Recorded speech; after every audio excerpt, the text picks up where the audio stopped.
ท้ามืด1 ใน 5คนผู้รอดชีวิตขี่รถจักรห้องให้มาแต่เช้ามาเคาะประตูส่งเข้าให้ทีมงานกู้ภัยไทยเป็นวันสุดท้ายสบายดี FC แฟนคลับทุกทานมาพบมาพ้อกันคลิปนี้มีเรื่องเล่าดีๆระหว่างทีมงานกู้ภัยและ1 ใน 5คนผู้ประสบภัยที่ติดถ้ำอยู่ในเมืองล่องแจ้งเมื่อวานนี้ทั้งเมืองก็จัดพิธีมอบใบเกียรติคุณจัดพิธีทำอูสู่ขวัญให้ยกไงกลับไปที่พักก็มีพ่อแม่ประชาชนร่วมกับญาติพี่น้อง5คนผู้ที่รอดชีวิตก็ได้จัดพิธีทำอูสู่ขวัญให้อีกรอบหนึ่งทานผู้ชมเนาะแต่ก็เชื่อว่าทั้งทีมงานไอ้เก่งกาจคงจะบ่ได้นอนอยู่บนเดียวกันหั่นเนาะบาดนี้ทั้ง5คนมื้อคืนนี้ก็บ่ได้มัดคอแรงแขนให้กับไอ้เก่งกาจได้ตื่นเช้ามาด้วยความเคยชินหลังจาก5คนนี้ออกจากถ้ำและออกจากห้องหมอสุขภาพร่างกายแข็งแรงเฮาก็จะได้เห็นทั้ง5คนนี่น่ะเที่ยวส่งอาหารเช้าแลงให้กับทีมงานกู้ภัยไทย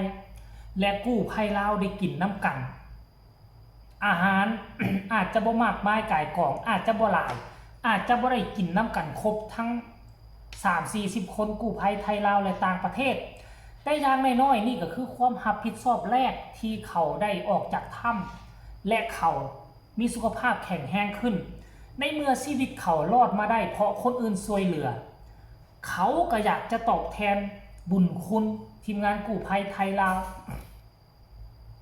นับตั้งแต่วินาทีออกห้องหมอได้ผูกคอต่อแขนอยู่ทั้งเฮือนทั้งญาติพี่น้องพ่อแม่ก็ห้ามแต่5คนนี่บ่ฟังแนวใดก็ต้องมาให้ได้ชีวิตซ้ำกับเกิดใหม่ คันท่าบ่มีกู้ภัยก็คือจอดอยู่ในถ้ำหมดทุกคนหลังจากนั้นเหตุการณ์เมื่อวานนี้มดมือกับพากันเศร้าห้องให้กันทั้งกู้ภัยทั้งประชาชนทั้งผู้ที่รอดชีวิตและครอบครัวผู้ที่ยังติดอยู่ในถ้ำ2คนต่างกับห้องให้ตาตูบตาโปตาบวมมดมาเบิ่งรูปนี่ทุกคนรายละเอียดเสี่ยวขึ้นให้ก็ได้เนาะอาจารย์ติ้งลี่กับตาตูบตาบวมมานัดกับแห้งแล้วตากระบวมยังอีกผู้นึงน่าจะเป็นน้องส้มว่ะส้มเพราะไข้ในนึงแน่ตาบวมน้ำมูเนาะแต่ว่าเท่ามืดแห้งบวมใหญ่ทุกคนเลยเท่ามืดน่ะพอมืดน่ะให้ตั้งแต่เฮือนตนเองให้ตั้งแต่บ้านตนเองขี่รถจักรขี่รถมอไซค์มาเพื่อจะมาส่งทางให้กับอาจารย์ติ้งลี่และกับทีมงานและเพิ่นก็บ่ลืมอีกตื่มสิ่งที่เพิ่นเฮ็ดเป็นประจำหลังจากที่ออกจากห้องหมอ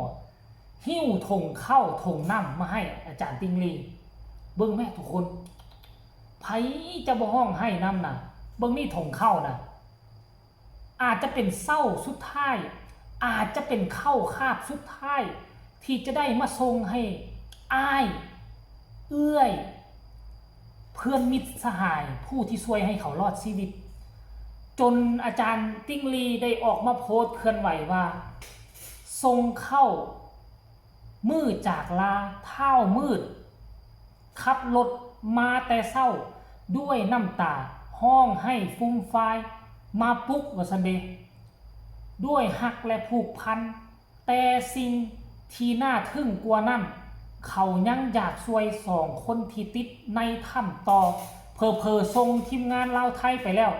มืดกับทีมงาน5คนเขาก็คงจะขึ้นไปถ้ำไปเบิ่งลาดลาวเขาคงจะบ่ยอมปล่อยแน่นอนถึงแม้ว่าบ่เป็นคนบ้านเดียวกันก็เป็นคนฮู้จักกันเป็นท้องถิ่นเดียวกันหั่นล่ะท่านผู้ชมรายละเอียดให้ทุกคนไปชมคลิปวินาทีเท่ามืดมาปลุกตั้งแต่เช้ามาส่งเข้ามือสุดท้ายพร้อมจากขอลายเซ็นกับทีมงานกู้ภัยไทยและอาจารย์เก่งกาจได้ตั้งชื่อใหม่ว่าเท่าภูผาโอ้โหคนหัวลุก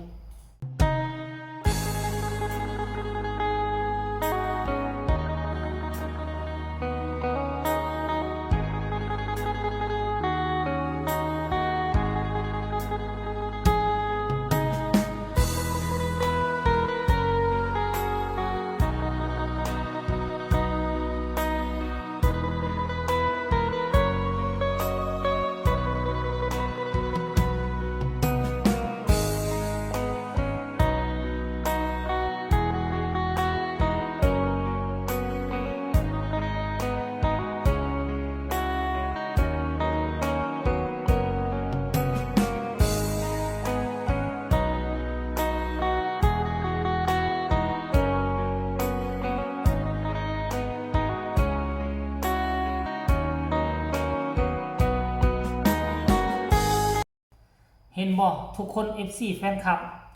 เซิงโพสต์นี่ของอาจารย์ติ้งลีได้รับความสนใจจากพี่น้องลาวและพี่น้องไทยโพสต์ไป1 ชั่วโมงคนเข้ามากดไลค์นะจะทะลุเข้า 40,000 ครั้งแล้วกดไลค์คอมเมนต์ 1,200 กว่าครั้ง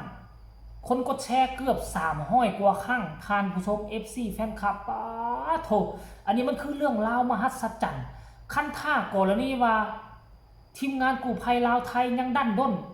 เฮ็ดต่อไปค่อยคิดว่ากระแสสังคมมันคงจะยิ่งใหญ่มหาศาลกว่านี้และมันอาจจะมีปาฏิหาริย์หลายกว่านี้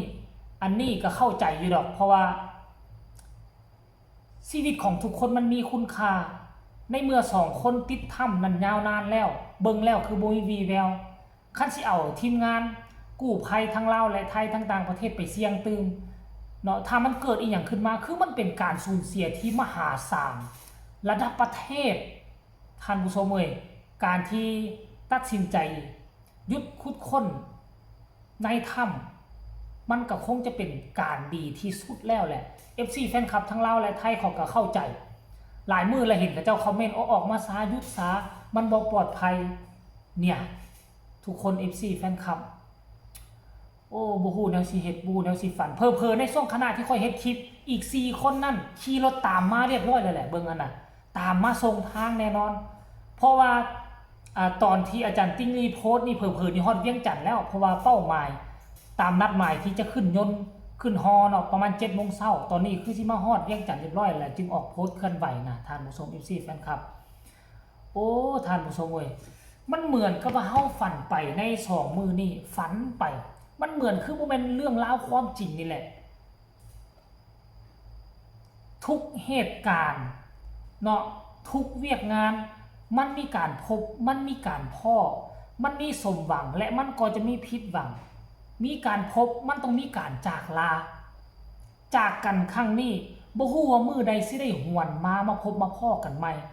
โดยเฉพาะกลุ่มคนที่จะจดจำฝังไว้ในใจก็คือ5 คนผู้ที่รอดชีวิตท่านผู้ชมก็ขอฝากฟังคลิปนี้ไว้อีกคลิปหนึ่งเป็นการส่งทางจากเมืองล่องแจ้งมาสู่นครหลวงเวียงจันทน์และมื้อนี้ทางนครหลวงเวียงจันทน์ระดับประเทศได้นี่จะจัดพิธีผูกคอต่อแขนให้อีกข้างหนึ่งเดี๋ยวค่อยก็จะไปติดตามอย่างใกล้ชิดถ้ามีข้อมูลข่าวสารเล็ดลอดออกมาก็จะเอามานำเสนอให้ FC แฟนคลับของพี่น้องลาวไทยได้รับได้ฮู้ถึงภารกิจครั้งนี้